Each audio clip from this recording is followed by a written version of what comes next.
If you want to unlink your Chime account from Facebook, follow these simple steps to ensure your accounts are no longer connected. Step 1. Open Facebook. Log into your Facebook account using the app or website. Make sure you are using the account that is linked to your Chime account. Step 2. Access settings. Navigate to the settings menu.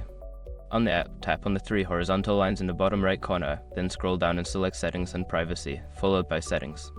Step 3. Find Apps and Websites. In the Settings menu, look for the Apps and Websites section. This is where you can manage all the apps linked to your Facebook account. Step 4. Locate Chime. Scroll through the list of apps and websites until you find Chime. Click on it to view the details of the connection. Step 5. Remove Chime.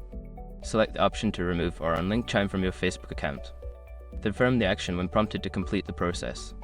Once you've completed these steps, your Chime account will no longer be linked to your Facebook account. If you have any further questions, feel free to reach out for assistance.